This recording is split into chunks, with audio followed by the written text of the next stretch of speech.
God enters into this world, dies on our behalf so that we don't have to die and be separated from him. And then he rises from the dead to prove that death has been defeated and to show us what will happen to us. We will rise from the dead one day and be with him. That's the gospel message. And it's captured in Romans 10, verse 9. If you confess with your mouth that Jesus is Lord, believe in your heart that God raised him from the dead, you will be saved. Nabeel and I, of course, shared a hotel room on a school trip. I was lying in bed reading the book of Isaiah, but it was hard to focus because there was a Muslim 8 feet away from me, eyeballing me while he's putting away his prayer rug. So I prayed. I said, Lord, some of my conversations with Muslims have not been pretty. So I'm not going to start a discussion with this guy. If you want me to have a discussion with him, let him start it. That's when Nabeel said, so, are you a hardcore Christian? And I said, yes, I am. We talked a lot on that trip, and Nabeel's absolute confidence in Islam was astounding. He told me that Islam is clearly proven by science and history and logic and reason, and that anyone who investigates it with an open mind will see that it's the truth. After listening to Nabeel's defense of Islam, I had one question. I said, Nabeel, if what you believe is false, do you want to know it? And Nabeel said yes and no. He said, yes, because I want to know the truth about God, and no, because it would destroy my family. I latched onto the yes part because that was the best part of him. This is why when people say all religions teach the same thing, I'm like, that's an absurd statement. These are diametrically opposed. Let me put it to you once again in another way. In Christianity, you have to believe Jesus is God to go to heaven. In Islam, if you believe Jesus is God, you're going to hell. Simple as that. They can't be more diametrically opposed. David says, Nabeel, you're multilingual. You can take what you hear in one language and accurately translate that message into another language, and so were the disciples. Whatever language Jesus was speaking, the disciples heard it, wrote it down in Greek, and we have in our possession today over 5,000 manuscripts of the New Testament in the original Greek. Nabeel, we know with certainty what Jesus said. I said, David, I think you're making this up. I've talked to hundreds of Christians. No one's told me this before. He says, you think I'm making this up? I'm like, yeah, I think you're making this up. He says, well, bring it. I said, it's been brought. Let's go.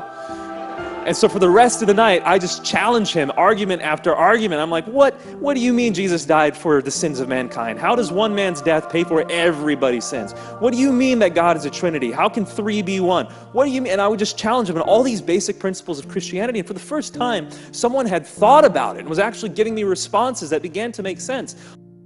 Okay, so as a Muslim, I had believed that the Bible was corrupt, that you can't trust it. It had been changed over time. And as I started discussing these matters with David, I realized there's a lot of things here. There's the issue of textual integrity. Has the Bible remained the same since it was written? And the answer is we have so many manuscripts that yes, it hasn't changed.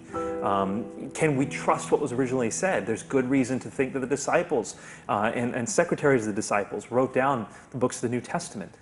So we have eyewitness accounts. Exactly. First century, soon after the facts. Right. Yeah, historical reliability. Yes. Do the things the Bible say, does that reflect historical records? And the answer is yes. Time and time again we see, for example, in Luke's gospel, things being confirmed historically through other means that were stated through the Bible. Yes, yeah. So you found the Bible to be a credible book. Did that surprise you? It did. You know, having heard that this is a book you can't trust and it's inaccurate, and you have to understand, everyone around me was saying the Bible's been changed, the Bible's been corrupted.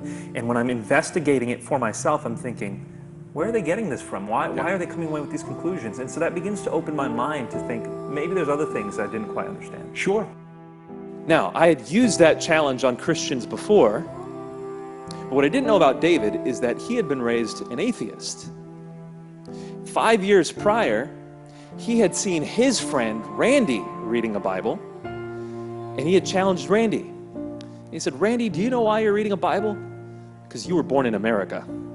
Had you been born in India, you'd be reading the Vedas. Had you been born in Arabia, you'd be reading a Quran. Had you been born somewhere else, you'd be reading something else, because people like you just believe what you're taught to believe. Randy systematically dismantles David's arguments. He starts explaining to him why the scriptures are reliable, why he trusts in the gospel, starts giving him evidence for his faith.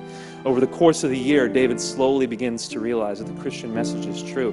And then he spends the next 4 years doing nothing but studying how to defend the gospel. And so I said, okay, the New Testament's reliable, but does that mean Christianity's true? No, it doesn't. How do I know whether Christianity is actually true or not? And so for the next few years, we embarked on an investigation into the evidence of Christianity versus the evidence of Islam. And I was trying to convert him to Islam. He's trying to convert me to Christianity. And we would just share the arguments. Now you might be saying, what do you mean evidence for a faith? Don't you just pick a faith based on what appeals to you? And I would say no. There's so many different faiths out there. You've got Buddhism, Hinduism, Taoism. You've got, of course, Christianity, Islam, and Judaism, the big three monotheistic faiths. All these different faiths appeal to different people. Usually, the faith you were raised in appeals to you more than every other faith does. But that doesn't make the faith true. What makes a faith true and what makes it false? And it took a long time. This wasn't an overnight event.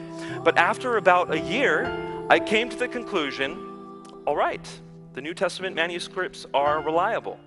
I didn't believe in the gospel or anything like that. It was just the New Testament manuscripts. It took me a year. But I realized the way that the New Testament manuscripts proliferated, the way they were written down and sent throughout the early church, there was no one who's able to control these manuscripts and edit them in such a way that a change would not be detected. Simply no way to do that. So after about a year, I came to the conclusion that there is no way for the New Testament to have been uniformly and undetectably altered. Not possible. If you confess with your mouth that Jesus is Lord, believe in your heart that God raised him from the dead, you will be saved. But what I noticed about that when I was a Muslim trying to investigate whether Christianity or Islam is true is that these are 3 historical claims. Did a man named Jesus claim to be God? Did he then prove it by dying and rising from the dead?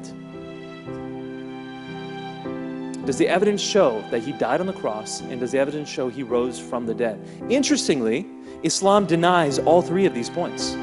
Chapter 4, verse 157 of the Quran says he did not die on the cross. Chapter 5, verse 72 of the Quran says he was not God. He didn't claim to be God. So when you establish the case for one, you're actually bringing down the case for the other. This is why when people say all religions teach the same thing, I'm like, that's an absurd statement. These are diametrically opposed.